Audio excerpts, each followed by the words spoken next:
Hello everyone, welcome back to my channel. आज हम हमारे लेक्चर 7 का टॉपिक 5 कवर करने वाले हैं, जो है recursion.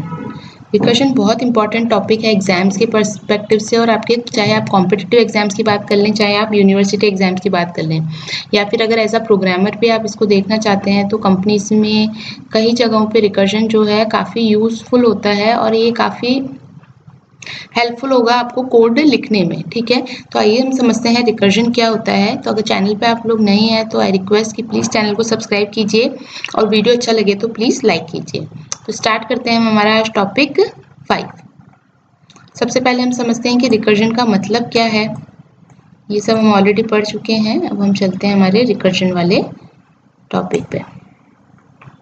Okay, so see, what is recursion? Recursion is a process in which function calls itself directly or indirectly is called the recursion and the corresponding function is called a recursive function. इसका मतलब क्या है? अगर कोई function जो है वो अगर खुद को ही कॉल कर रहा है, ठीक है, अ फंक्शन कॉलिंग इटसेल्फ, तो ये जो कॉल होती है क्या होती है? रिकर्सिव कॉल होती है। ठीक है, अभी तक जैसे सपोज हमने क्या कर रहे थे, हम मेन फंक्शन से अगर किसी फंक्शन को कॉल करना था, जैसे मेन फंक्शन से अगर इस फंक्शन को कॉल करना था तो मेन फंक्शन के अंदर इसका कॉलिंग कर रहे थे, तो ये तो एक नॉर्मल कॉल हुआ। ठीक है, नॉर्मल मेथड कॉल हुआ। जब आप किसी दूसरे फंक्शन से किसी दूसरे फंक्शन को कॉल कर रहे हैं तो this is a normal method call. लेकिन अभी आप क्या करना चाह रहे हैं, यहाँ पे जो फंक्शन है वो खुद को ही कॉल कर रहा है, तो ये किस तरीके का कॉल हो जाता है? आपका रिकर्सिव कॉल।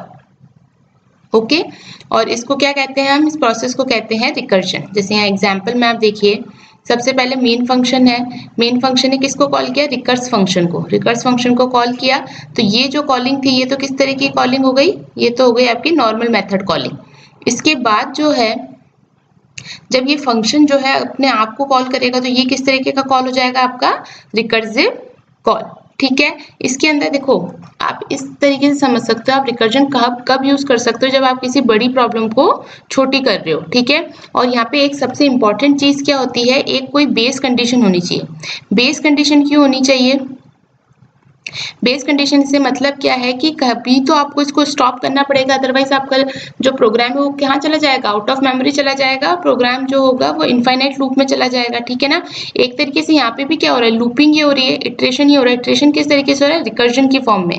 जब फंक्शन जो है वो खुद को ही कॉल कर रहा है, तो there should be a point where this calling should be stop. Okay, और वो जो भी पॉइंट होता है वो क्या कहलाता है? आपका बेस कंडीशन। ठीक है, अभी हम एक एग्जाम्पल की सहायता से समझेंगे तो आपको और अच्छे से क्लियर होगा। ठीक है, यहाँ पे आप जैसे देखिए, यहाँ पे हम क्या करना चाह रहे हैं? हम डिजिट्स का सम करवाना चाह रहे हैं। हम सम करवाना चाह रहे हैं एंड डिजिट्स का। ठीक है, तो एक तो हम लूप के हेल्प से कर सकते हैं। लूप में हम क्या करेंगे? जो भी आपका डिजिट्स है वहां तक हम चला देंगे वैल्यू को, और यहाँ पे हम सम के अंदर प्लस कर देंगे आई को। ठीक है, लूप के अंदर तो हम इस तरीके से कर सकते हैं। रिकर्जन में हम क्या करेंगे? हम कॉलिंग के हेल्प से करेंगे। और यहाँ पे आपका जो, अगर हम एग्जाम्पल की तरफ से देखें, देखो इसको हम इरेज करते हैं, फिर मैं आपको और अच्छे से एक्सप्लेन कर देती हूँ।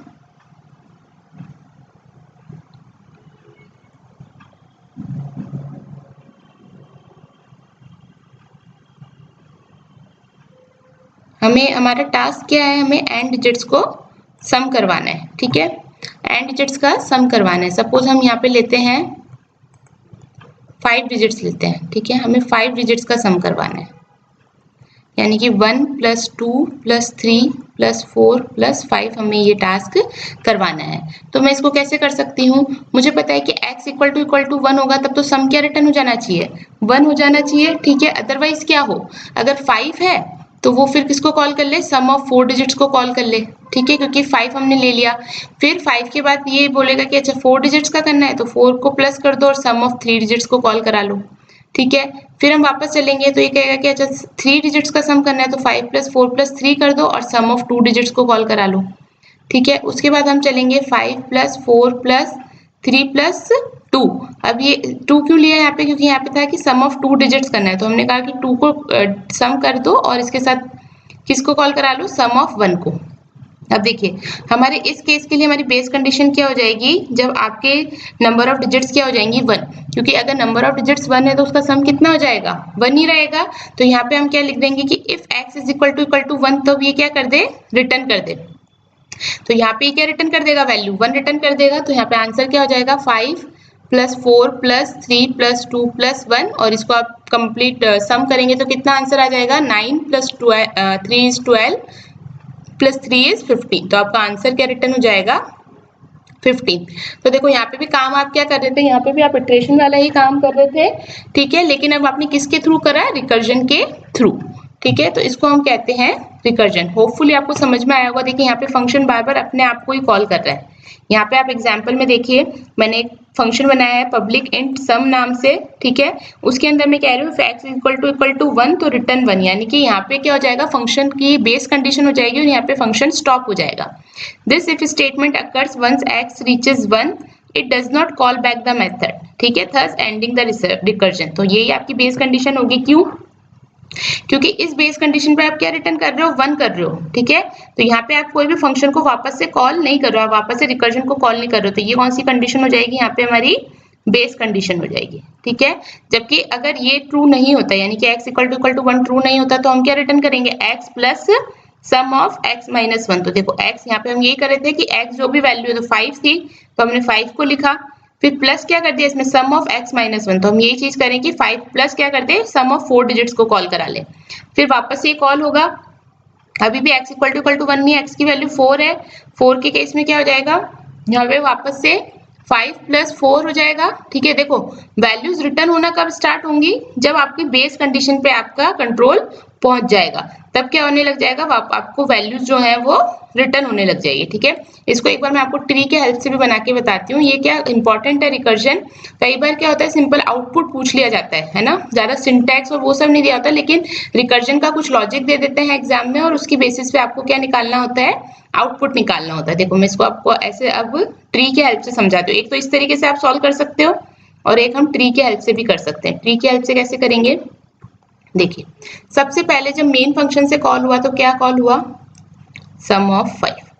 सम ऑफ 5 कॉल हुआ, x इज इक्वल टू 1 है, नहीं है, तो क्या रिटर्न करेगा, x plus sum of x minus 1। तो क्या रिटर्न करेगा, x कितना है 5 plus sum of x minus 1 कितना हो जाएगा 4, यानी कि इसने वापस रिकर्सिव कॉल कर दी। अब 4 भी जो है 1 के इक्वल नहीं है, तो वापस क्या रिटर्न होगा, 4 plus sum of x minus 1, यानी कि 4 plus sum of x minus 1 अब कितना हो जाएगा, 4 माइनस 1 विच इज 3, ठीक है। अब 3 भी जो है 1 के इक्वल नहीं है, तो कौन सा स्टेटमेंट होगा, नेक्स्ट वाला रिटर्न स्टेटमेंट कॉल होगा, ठीक है। ये वाला कॉल होगा तो क्या आ जाएगा, अब सम ऑफ 3 में 3 प्लस कितना, सम ऑफ x माइनस 1, ठीक है। तो कितना हो गया, सम ऑफ 2। तो देखिए यहाँ पे ये चीज बहुत समझने की जरूरत है। ये वाला पूरा स्टेटमेंट हमेशा जितनी बार भी आप रिकर्सिव कॉल कराओगे उतनी बार ये स्टेटमेंट जो है एग्जीक्यूट होगा। ट्री स्ट्रक्चर में आपको ज्यादा अच्छे से एक्सप्लेन हो पाएगा। देखिए अब 2 इज नॉट इक्वल टू 1, तो वापस क्या रिटर्न होगा, 2 plus sum of x minus 1, यानी कि 2 plus sum of x minus 1 कितना हो जाएगा, 1 हो जाएगा। अब देखिए 1 इज इक्वल टू 1 हो गया, तो यहाँ पे ये क्या रिटर्न कर देगा, यहाँ पे रिटर्न कर देगा 1। यहाँ पे आपका वापस से रिकर्जन कॉल नहीं होगा, और ये 1 रिटर्न होके कहाँ आ जाएगा, ऊपर आ जाएगा। फिर ये दोनों कैलकुलेट होंगे तो कितना हो गया, 2 प्लस 1 इज 3, तो ये 3 यहाँ पे रिटर्न हो जाएगा सम ऑफ 2 पे, तो 3 प्लस 3 हो जाएगा। 3 प्लस 3 कितना हो जाता है, 3 प्लस 3 हो जाता है आपका 6, तो 3 प्लस 3 जो है कैलकुलेट होके किसको रिटर्न हो जाएगा, सम ऑफ 3 को, तो यहाँ पे आ जाएगा 6। फिर 4 प्लस 6 जो होता है वो कितना होता है, 10 होता है, तो ये 10 जो है वो सम ऑफ 4 को रिटर्न हो जाएगा, और 5 प्लस 10 कितना होता है 15, तो ये जो है कैलकुलेट होके किसको रिटर्न हो जाएगा, सम ऑफ 5 को। तो आपका लास्ट में आंसर क्या आ जाएगा, 15। ये फंक्शन कॉल्स कहाँ पे होंगी, आपकी स्टैक के अंदर होंगी, ठीक है। तो ये तो ट्री स्ट्रक्चर हो गया। अब मैं आपको इसको स्टैक के हिसाब से समझाती हूँ, स्टैक में कैसे हुआ होगा ये काम।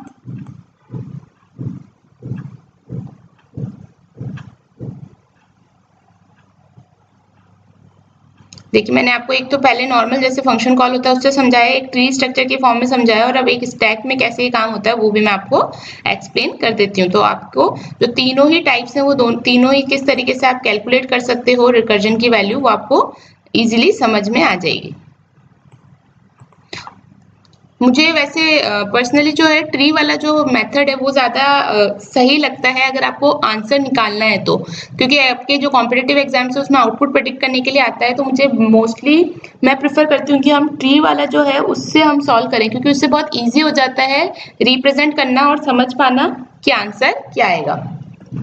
अब देखो जब ये रिकर्सिव कॉल हुई होगी तो कैसे रिकर्सिव कॉल हुआ होगा, सबसे पहले गया होगा सम ऑफ 5, ठीक है, फिर क्या कॉल होगा सम ऑफ 4, फिर सम ऑफ 3, देन सम ऑफ 2, ठीक है, फिर क्या आया होगा सम ऑफ 1, ओके, फिर वापस से सम ऑफ 1 पे क्या हो जाएगा 1 रिटर्न हो जाएगा, यानी कि यहाँ पे रिकर्जन स्टॉप हो जाएगा और यहाँ पे रिटर्न स्टार्ट हो जाएगा। तो सम ऑफ 1 से 1 रिटर्न हुआ, ये 1 किसके पास जाएगा, सम ऑफ 2 के पास, जहाँ पे 2 से प्लस होगा, फिर ये वैल्यूज यहाँ जाएगी, ये भी हट जाएगा स्टैक से, फिर सम ऑफ 3 कैलकुलेट हो जाएगा, जो वैल्यूज रिटर्न हुई है ये भी हट जाएगा स्टैक से, फिर सम ऑफ 4 कैलकुलेट होगा, जो भी वैल्यू रिटर्न होगी उसके साथ, ठीक है, ये भी स्टैक से हट जाएगा, और लास्ट में क्या हो जाएगा आपका सम ऑफ 5 हो जाएगा। तो ये चीज हम कर रहे थे, ट्री में भी हम लीफ नोड से रूट नोड की तरफ जा रहे थे, और रूट नोड में हमारा क्या था सम ऑफ 5 रखा हुआ था, लास्ट में स्टैक में क्या होगा सम ऑफ 5 होगा, जो कैलकुलेट होके ये भी स्टैक से क्या हो जाएगा रिमूव हो जाएगा। तो मेन ध्यान क्या रखना है, एक तो हमेशा रिकर्जन आप जब कर रहे हो, रिकर्जन का मतलब है फंक्शन कॉलिंग इटसेल्फ, इसका मतलब जब आप फंक्शन कॉलिंग इटसेल्फ कर रहे हो तो लूप आप इनफाइनाइट लूप से बचने के लिए, आपका प्रोग्राम इनफाइनाइट ना चले उसके लिए आपको सबसे पहले एक तो क्या देनी चाहिए, हमेशा बेस कंडीशन देनी चाहिए रिकर्जन में। और ये कब प्रेफर किया जाता है, बेसिकली जब आप किसी बिग प्रॉब्लम को स्मॉल प्रॉब्लम में ब्रेक कर रहे हो। जैसे हम यहाँ क्या कर रहे थे, हमें सम तो निकालना था एक्चुअली कितने डिजिट्स का, 5 डिजिट्स का, और हम इसको ब्रेक करते करते कितने डिजिट्स पे लेके जा रहे थे 1 डिजिट पे, ठीक है, क्योंकि देखो अगर आप किसी प्रॉब्लम को स्मॉल से बिग करोगे तो वो कभी रिकर्जन स्टॉप होगा ही नहीं, ठीक है, यानी कि मेरे को सम ऑफ 5 लेना है और मैं उसको कॉलिंग में देती जाऊंगी सम ऑफ 6 डिजिट कर दे, फिर सम ऑफ 7 डिजिट कर दे, सम ऑफ 8 डिजिट कर दे, तो कभी अपनी बेस कंडीशन पे पहुंचेगा ही नहीं, और बेस कंडीशन पे नहीं पहुंचेगा तो आपका प्रोग्राम किस में चला जाएगा, कौन सी सिचुएशन में चला जाएगा, इनफाइनाइट सिचुएशन में। Okay, so this is all about the recursion, ठीक है। यहाँ पे आप देखिए एक और एग्जांपल लेते हैं, ये तो सम ऑफ n डिजिट्स के लिए हो गया। अगर हम देखें फैक्टोरियल अगर हमें निकालना है, ठीक है, फैक्टोरियल निकालना है तो देखो फैक्टोरियल हमने स्टार्टिंग में एक बार देखा था, फैक्टोरियल का मतलब क्या होता है, अगर सपोज आपको 2 का फैक्टोरियल निकालना है तो कितना होता है 2 इंटू 1 इज इक्वल टू 1, ठीक है, अगर 3 का फैक्टोरियल निकालना है तो क्या होता है 3 into 2 into 1 is equal to 6, sorry 2 into 1 is equal to 2 and 3 into 2 into 1 is equal to 6।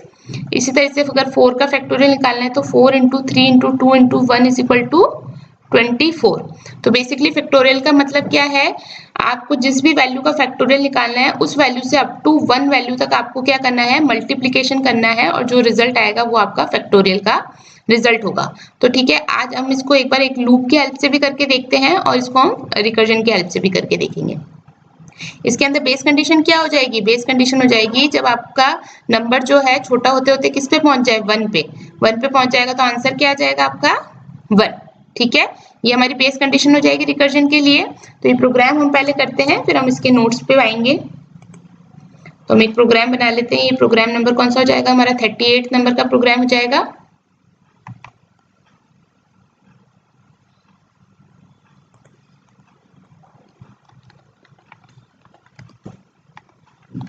क्या समझना चाह रहे हैं हम यहाँ पे, रिकर्जन,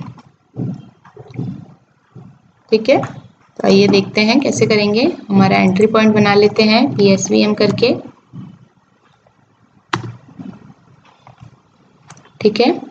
यहाँ पे हम लेते हैं एक नंबर जो हमें यूजर से एंटर करवाना है, और यूजर से एंटर करवाना है इसके लिए हम कौन सी क्लास की हेल्प लेंगे, स्कैनर की हेल्प ले लेंगे, ठीक है। स्कैनर का एक रेफरेंस बनाएंगे और यहाँ पे डालेंगे न्यू स्कैनर, और यहाँ क्या डाल देंगे सिस्टम की प्रॉपर्टी कौन सी .in, ठीक है। तो ये बहुत इंपॉर्टेंट है स्कैनर क्लास, ये सब क्या क्वेश्चंस में आता है कि इनपुट स्ट्रीम लेनी है, आउटपुट स्ट्रीम प्रिंट कराने के लिए आप कौन सी क्लास यूज कर रहे हो, यूटिल पैकेजेस क्या है, ठीक है। तो ये सब आप जब लेकिन आप जब खुद से प्रैक्टिस करोगे ना तो ही आपको क्लियर होगा कि अच्छा हम स्कैनर बना रहे हैं, इनपुट यहाँ पे जो है वो क्या चीज को रिप्रेजेंट कर रहा है, सिस्टम .in का क्या मतलब है, क्योंकि अभी मैं आपको प्रोग्राम समझा रही हूँ वो आपको समझ में भी आ जाएगा, इजीली आपको क्लियर हो जाएगा, बट आप जब तक खुद से प्रैक्टिस नहीं करोगे तो आपको ज्यादा अच्छे से चीजें समझ में नहीं आएंगी। तो आपको खुद से ही प्रैक्टिस करना होगा तो ही आप एग्जाम्स के अंदर आंसर देने के लिए केपेबल हो पाएंगे। तो यहाँ पे हम इनपुट ले लेते हैं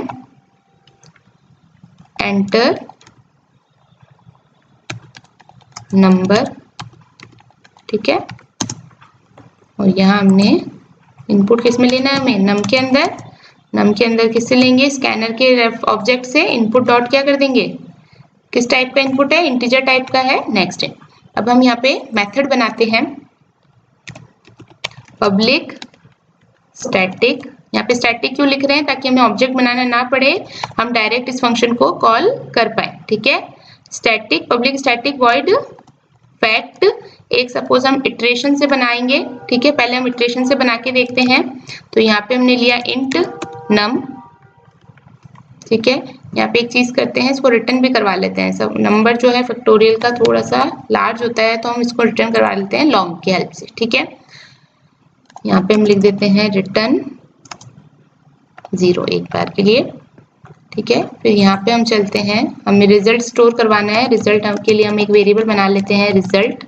ठीक है, अब हम यहाँ पे फॉर लूप से करते हैं। ठीक है ना, हमने वाइल लूप की हेल्प से तो काफी प्रोग्राम्स किए हैं, फॉर लूप की हेल्प से करते हैं। तो i इक्वल टू 0 से नहीं, i इक्वल टू कहाँ से चालू होगा, 1 से चालू होगा। और कब तक चलेगा, i less than equal to num तक।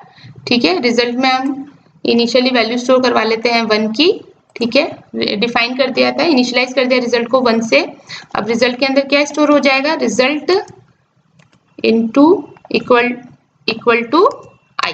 ठीक है, ये क्या हो रहा है, शॉर्ट हैंड ऑपरेटर को हमने हेल्प की ली है। ठीक है, और अब हम यहाँ पे क्या रिटर्न करवा देंगे, रिजल्ट। ओके, रिटर्न 0 जस्ट मैंने इसलिए लिखा था क्योंकि यहाँ पे ये क्या होता है, इनिशियली एरर देता है अगर आप कुछ भी रिटर्न नहीं करते तो। बट आप जब प्रोग्राम पूरा लिखेंगे तो वो एरर हट जाएगी। तो यहाँ पे हमने क्या रिटर्न करवा दिया, रिजल्ट रिटर्न करवा दिया। इस फंक्शन को आप कॉल कर लेते हैं। कॉलिंग के लिए भी हमको क्या चाहिए होगा, लॉन्ग ही चाहिए होगा। और यहाँ पे हम लेंगे लॉन्ग रिजल्ट इक्वल टू, हमारे फंक्शन का नाम क्या है, फैक्ट इटरेशन। ठीक है, और यहाँ पे हम भेज देंगे इसको नम। ठीक है, जिसमें नंबर का हमें कैलकुलेट करना है फैक्टोरियल। ठीक है, यहाँ पे इसको रन करके देखते हैं, रन करके देखते हैं कि आंसर क्या आ रहा है हमारा। कई बार क्या होता है, देखो इतने सारा सिंटैक्स और ये सब नहीं, कई बार जो क्वेश्चन है वो सिर्फ फोकस किया जाता है कि रिकर्जन का लॉजिक क्या लगा है। अगर रिकर्जन का लॉजिक एक बार आपको समझ में आ गया, कैसे रिकर्जन कॉल होता है और उससे कैसे वैल्यू रिटर्न होती है, तो आप इजीली किसी भी रिकर्जन का आंसर दे पाएंगे। ठीक है, नेट पे आपको कई सारे रिकर्जन के एग्जाम्पल्स मिल जाएंगे जिनको आप सॉल्व कर सकते हैं। ठीक है, देखिए, अच्छा हमने वैल्यू प्रिंट नहीं करवाई थी रिजल्ट की, इसलिए हमारा आंसर नहीं आया है। यहाँ पे हम लेते हैं, हमारा रिजल्ट है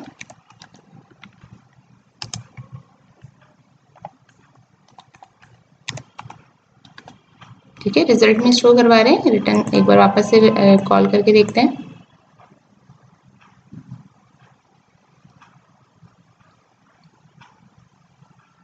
नंबर एंटर करते हैं 5। देखिए 5 का फैक्टोरियल होता है 120, सही आया है। ठीक है, एक बार वापस रन करके देखते हैं, 4 के लिए करके देखते हैं। देखो 24 सही आ रहा है। ये तो अब हमने किससे कराया, इटरेशन से करवाया। अब हम एक बार इसको करवाते हैं रिकर्जन से। रिकर्जन के लिए भी एक फंक्शन बना लेते हैं पब्लिक स्टैटिक। ठीक है, ये भी रिटर्न करेगा लॉन्ग, और इसका नाम रख लेते हैं हम फैक्ट रिकर्जन। ठीक है, ये भी एक्सेप्ट क्या करेगा, एक आर्गुमेंट एक्सेप्ट करेगा इंट नंबर। अब यहाँ पे देखिए हमारी बेस कंडीशन क्या है, जब आपका नम जो है, ठीक है, किसके इक्वल हो जाए, 1 के इक्वल हो जाए, तब तो आप क्या रिटर्न कर देंगे, 1 रिटर्न कर देंगे। अदरवाइज क्या रिटर्न होगा, हमें क्या करना है, फैक्टोरियल में मल्टीप्लाई होता है। अभी तो हमने पहले सम ऑफ n डिजिट देखा था, यहाँ पे क्या होगा, अदरवाइज क्या करो, रिटर्न कर दो नम को किसके साथ, यहाँ पे रिकर्जन कॉल कर दो फैक्ट ऑफ रिकर्जन का, और नम में क्या कर दो -1, क्योंकि हमें प्रॉब्लम को क्या करना है, बड़े से छोटा करना है। तो अगर 5 का फैक्टोरियल निकालना है तो 5 इंटू क्या हो जाएगा, फैक्टोरियल ऑफ 4। ठीक है, अभी मैं आपको बताऊंगी इसका रिकर्जन कॉल कैसे होता है।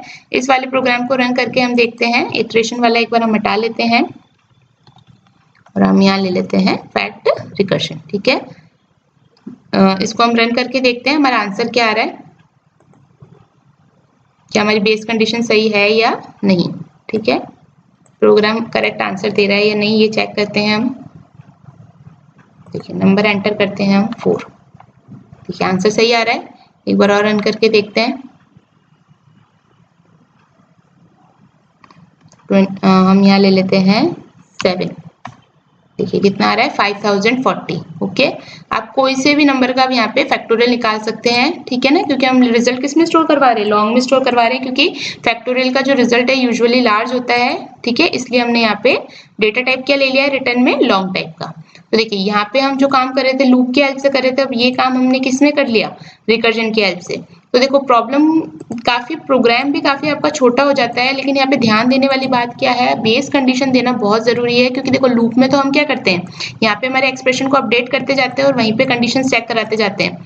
यहाँ पे आप अपडेट क्या कर रहे हो और एक्सप्रेशन क्या कर रहे हो, उसके लिए आपको क्या देना पड़ेगा, बेस कंडीशन देनी पड़ेगी, और हमेशा प्रॉब्लम जो है बिगर साइज से स्मॉलर साइज पे जानी चाहिए, ताकि आप क्या करो, एक कंक्लूजन पे पहुंच पाओ, एक बेस कंडीशन पे पहुंच पाओ जहां पे आपका रिकर्जन स्टॉप हो और वैल्यूज क्या हो, रिटर्न होना स्टार्ट हो। तो देखिए इसका रिकर्सिव कॉल कैसे होगा, जैसे सपोज मैंने फैक्टोरियल 4 मुझे कैलकुलेट करना है, तो यहाँ पे क्या होगा, अच्छा 4 कैलकुलेट करना है, हमारी जो बेस कंडीशन है वो क्या है, अगर n इक्वल टू 1 है तब तो रिटर्न कर दे, तो यहाँ पे क्या हो जाएगा, रिटर्न क्या करेगा 4 इंटू फैक्टोरियल 3, ठीक है, फिर फैक्टोरियल 3 कॉल होगा, तो फैक्टोरियल 3 से क्या रिटर्न होगा 3 इंटू फैक्टोरियल 2, फिर फैक्टोरियल 2 कॉल होगा, उससे क्या रिटर्न होगा 2 इंटू फैक्टोरियल 1। यहाँ पे चलो इस एग्जाम्पल में हमने n इक्वल टू 0 लिया है, लेकिन यहाँ पे 0 की जगह आप 1 भी ले सकते हैं तो भी आंसर सही आएगा, ठीक है। तो जैसे 1 हुआ तो यहाँ पे क्या हो जाएगी, वैल्यूज रिटर्न होना स्टार्ट हो जाएगी, तो इस फैक्टोरियल 1 की वैल्यू क्या आ जाएगी 1, तो 2 इंटू 1 कैलकुलेट होके कितना आ जाएगा 3, ये 3 किसको रिटर्न होगा, फैक्टोरियल 2 को, तो यहाँ पे 2 इंटू 1 कितना हो जाएगा 2, तो यहाँ पे आ जाएगा 2, फिर 3 इंटू 2 कितना होगा 6, 3 इंटू 2 किस पे रिटर्न होगा, फैक्टोरियल 3 पे, तो यहाँ आ जाएगा 6, और 4 इंटू 6 कितना होगा 24, जो किसको रिटर्न हो जाएगा आपके फैक्टोरियल 4 को, और लास्ट में स्टैक में हमारे फैक्टोरियल 4 ही था, तो हमें क्या आंसर मिल जाएगा 24, ठीक है। इस तरीके से आप फैक्टोरियल को कैलकुलेट कर सकते हैं with the help of recursion. तो कुछ नोट्स में हम देख लेते हैं, सेल्फ कॉलिंग फंक्शन है, ये हमने बताई दिया, recursion is when a function called itself. Base case क्या होगा इसका, it is essential to stop recursion and prevent the infinite loops, ठीक है, ये मैंने आपको समझा ही दिया कि आपको बेस कंडीशन देनी बहुत जरूरी है। रिकर्सिव केस का मतलब क्या होता है, the part where the function makes a recursive call. Stack overflow, इसका क्या मतलब है, excessive recursion can cause stack overflow errors. इसका मतलब क्या है, अभी मैंने जैसे आपको समझाया, जब आप बिगर प्रॉब्लम को स्मॉलर प्रॉब्लम में डिवाइड करो तब आप रिकर्जन यूज करते हो, बट अगर आपने रिकर्जन का बहुत एक्सेसिव कॉल ले लिया और आपका स्टैक जो है, आपका मेमोरी जो है आउट ऑफ स्कोप हो गया, तो उस केस में आपका क्या हो जाता है, स्टैक का ओवरफ्लो होने का रिस्क रहता है। और ये प्रॉब्लम सॉल्विंग की अगर हम बात करें तो किसके लिए आइडियल होता है, बेसिकली जब आप प्रॉब्लम को डिवाइड कर रहे हो स्मॉलर प्रॉब्लम्स में, similar and smaller problems, okay. तो ये था हमारा रिकर्जन। अब नेक्स्ट है आपका टास्क, आपको क्या टास्क परफॉर्म करना है, यहाँ पे आपको परफॉर्म करनी है फिबोनाची सीरीज, डिस्प्ले करवानी है up to a certain number. Fibonacci series क्या होती है, बेसिकली फिबोनाची सीरीज होती है 0 1 1 2 3 5 8। इसका मतलब क्या है, पहले 0 आया फिर 1 आया, फिर ये 1 कैसे आएगा, लास्ट जो भी 2 वैल्यूज है उनका सम, यानी 0 प्लस 1 करेंगे तो हमें क्या वैल्यू मिलेगी 1। फिर 2 कैसे आएगा, लास्ट 2 वैल्यूज का सम, यानी कि 1 प्लस 1 करेंगे तो हमें क्या मिलेगा 2। इसी तरीके से 3 कैसे आएगा, लास्ट 2 वैल्यूज का सम करना होगा, तो 1 प्लस 2 करोगे तो क्या मिलेगा हमें 3, फिर 2 प्लस 3 करेंगे तो क्या मिलेगा 5। तो बेसिकली फिबोनाची सीरीज क्या है, फिबोनाची सीरीज कैसे चलती है, कोई भी नंबर, जो फर्स्ट 2 नंबर्स हैं वो तो आपको पता ही है 0 और 1 होंगे, ठीक है, इसके बाद के जितने भी नंबर्स होंगे वो क्या होंगे, लास्ट 2 डिजिट्स के सम होंगे, ठीक है ना। तो देखो इसके लिए अगर हम देखें रिकर्सिव कॉल कैसा होगा, हम कहाँ पे स्टॉप कर देंगे, अगर n जो है वो क्या है, लेस देन इक्वल टू 1 है, तब तो हम क्या रिटर्न कर देंगे, एंड कर देंगे, ठीक है। अदरवाइज क्या रिटर्न करेंगे, देखो हमें लास्ट 2 डिजिट्स लेनी है, हमें nth डिजिट को फाइंड आउट करना है, तो उसके लिए हमें कौन से डिजिट्स का सम चाहिए होगा, n-1 और n-2 का, ठीक है। तो यहाँ पे रिटर्न क्या हो जाएगा, Fibonacci of n-1 plus Fibonacci of n-2। यहाँ पे देखिए ट्री स्ट्रक्चर में भी अगर आप देखना चाहे तो जैसे फिबोनाची ऑफ अपने को 5 डिजिट्स तक के लिए निकालना है, तो कैसे निकलेगा, 5 के लिए आपको 5th डिजिट का अगर सम फाइंड आउट करना है तो उसके लिए मुझे 4th और 3rd डिजिट का सम चाहिए होगा, 4 डिजिट का सम फाइंड आउट करना है तो उसके लिए मुझे 3rd और 2nd डिजिट का सम चाहिए होगा, 3rd डिजिट का अगर सम फाइंड आउट करना है तो उसके लिए 2nd डिजिट और 1 डिजिट का सम चाहिए होगा, ठीक है ना। 2nd डिजिट का अगर हमें करना है तो यहाँ पे 1 डिजिट और 0 का चाहिए होगा। बेस कंडीशन क्या है, अगर n जो है लेस देन इक्वल टू 1 हो जाता है तो वहां पे रिटर्न कर दो क्या n। तो देखो 1 is less than equal to 1, तो यहाँ पे क्या रिटर्न हो जाएगा 1। 0 is also less than equal to 1, तो 0 लेस देन है 1 से, तो यहाँ पे भी क्या रिटर्न हो जाएगा 0। देखो यहाँ 0 क्यों रिटर्न होगा, क्योंकि हम क्या कह रहे हैं n less than equal to 1 पे 1 रिटर्न नहीं करना है, जो भी n की वैल्यू है वो रिटर्न करनी है। तो n की वैल्यू यहाँ पे क्या है 0 है, तो 0 प्लस 1 करेंगे तो कितना आ जाएगा, यहाँ पे सेकंड जो पोजीशन है उसका रिजल्ट निकल जाएगा, यानी कि ये वाली पोजीशन का रिजल्ट निकल जाएगा, तो इसका क्या आ जाएगा आंसर 1 आ जाएगा, ये आ जाएगा 1। ठीक है, इस तरीके से आप इसका रिकर्सिव कॉल परफॉर्म कर सकते हो। स्टैक कैसे चलेगा, पहले फिबोनाची मेन फंक्शन है, वहां से आपने फिबोनाची फंक्शन को कॉल किया, फिर वो 5 का कॉल होगा, 4 का कॉल होगा, 3 का कॉल होगा, 2 का कॉल होगा और फिर 1 का कॉल होगा, और एट लास्ट 1 पे आपकी बेस कंडीशन है, इसलिए फिर यहाँ पे क्या होगी, वैल्यूज रिटर्न होना स्टार्ट हो जाएगी। ठीक है, तो ये इसकी एल्गोरिथम है बेसिकली। आपको यहाँ पे मैंने थोड़ा सा इसका लॉजिक भी दे दिया है, अब आपको प्रोग्राम इसका खुद से बनाना है ताकि आपकी थोड़ी प्रैक्टिस हो जाए रिकर्जन को लेके। एक टास्क और है जहाँ पे आपको प्रोग्राम क्रिएट करना है using recursion to check if a string is palindrome.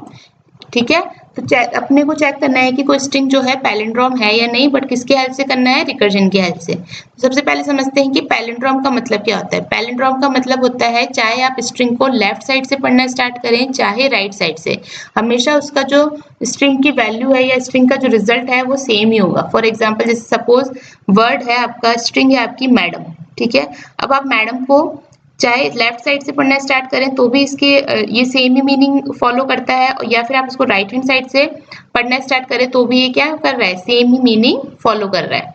इसी तरीके से सपोज है रडार, तो रडार को अगर आप आगे से लिखे तो क्या आ रहा है, RADAR। ठीक है, अगर आप इसको राइट साइड से पढ़ें तो भी क्या लिखा हुआ आ रहा है, RADAR, यानी उल्टा सीधा एक समान। इस तरीके से आप इसको समझ सकते हैं, चाहे आप लेफ्ट साइड से पढ़ो चाहे आप राइट साइड से पढ़ो, आपका वर्ड का जो प्रोनाउंसिएशन है वो सेम ही रहेगा। अब आपको रिकर्जन की हेल्प से क्या करना है, इस स्ट्रिंग को लेना है और इस स्ट्रिंग को फाइंड आउट करना है कि जो स्ट्रिंग है वो आपकी पैलिंड्रोम है या नहीं। तो आपको स्ट्रिंग लेनी होगी, इस स्ट्रिंग को आप फंक्शन में कॉल कराएंगे, फंक्शन में इसका रिवर्स परफॉर्म करेंगे, ये जो रिवर्स है आपका रिजल्ट में स्टोर होगा, और रिजल्ट में फिर ये रिजल्ट किससे चेक होगा, आपकी जो भी ओरिजिनल स्ट्रिंग है उसके साथ कंपेयर होगा।